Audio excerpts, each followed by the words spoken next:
Welcome back, everyone. The cruise ship stricken by a suspected outbreak of Hantavirus has been denied permission to dock in the capital of Cape Verde, an island nation off West Africa. 3 passengers have died and at least 3 other people are sick. Local health authorities have visited the ship and checked on those with symptoms, but for now about 150 people remain stuck on board while officials figure out their next moves, including possible medical evacuations. One of those passengers posted this message to social media about the ordeal. I am currently on board the MV Hondius, and what's happening right now is very real for all of us here. We're not just a story. We're not just headlines. We're people. People with families, with lives, with people waiting for us at home. There's a lot of uncertainty, and that's the hardest part. All we want right now is to feel safe, to have clarity, and to get home. Anne Rimoin is a professor of epidemiology at the UCLA Fielding School of Public Health. Appreciate you joining us. Thanks for having me. So this rare but deadly hantavirus can't be treated or cured.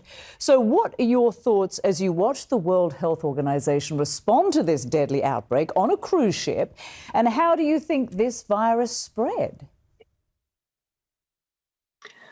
Well, this is a very, very unusual situation that we're dealing with here. So, I think that it's really important that cases have been identified, that there have been diagnostics that have suggested that it's hantavirus. And so now we need a very thorough investigation. The thing about this particular virus, hantavirus, it's a group of viruses that are traditionally spread by rodents. Is that we don't normally see human-to-human transmission, and we don't know that there is any human-to-human transmission here. So it's going to be really, really important to understand where did the first case get it?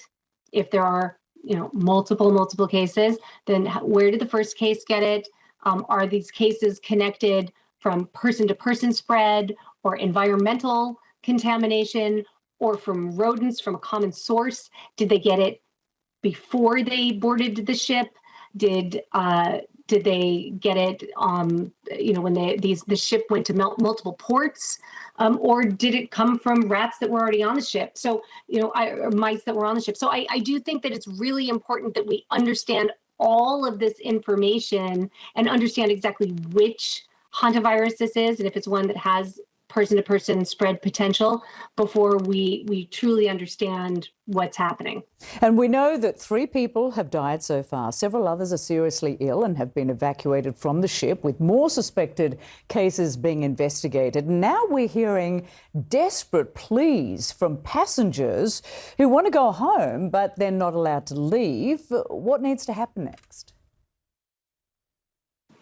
Well, it has to be really scary for these people that are on the ship who just don't have any control of the situation, and really, until we're sure about which virus this is, how it's been spreading, what's happening next, there is probably going to be some delays before these people get off that ship. So what's going to happen now is they're going to first evacuate those people who have medical needs. That's going to be really important. And then once that happens and there is some understanding of what the virus is, what kind of transmission is happening, then there are probably going to be moves to be able to move these people off the ship and into quarantine. But the question is where and who can handle that and who has the facilities to be able to handle this and to be able to do all of the investigation that needs to happen. And we know this cruise ship is Dutch in origin. It was travelling up the coast of West Africa. The WHO is conducting an investigation into the outbreak and trying to determine the strain of this virus.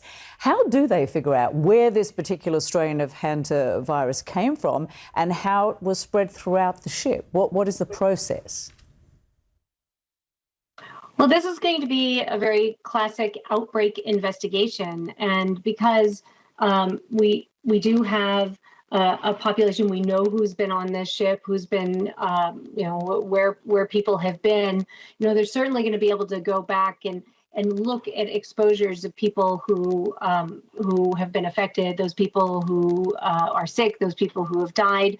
They're also going to sequence this virus and really understand what strain it is, and then they're also going to be able to understand if what has caused the death of the people that have died and the people that are sick is all interconnected. So those are going to be the key things. And then they're certainly going to be sampling the rodents that are on the ship, doing some environmental sampling as well. So there's going to be a lot of data collection and understanding. This is classic epidemiologic outbreak investigation that's going to happen next. Right, and this, of course, isn't considered to be a risk to the greater community, but what do those on board need to be looking out for in terms of symptoms? Well, hantavirus symptoms are very similar to influenza or other respiratory viruses. You can, have cough, cold, fatigue, headache. The thing about this that's going to be tricky is that the incubation period is actually very long. It can be from anywhere from 1 to 8 weeks. So there could be a long period of time of surveilling people to make sure that we know whether or not they're out of the window of risk for being infected. Very scary for those people on board, no doubt. Anne Rimoin, thank you so much for joining us. We appreciate it. Thank you. Thank you so much.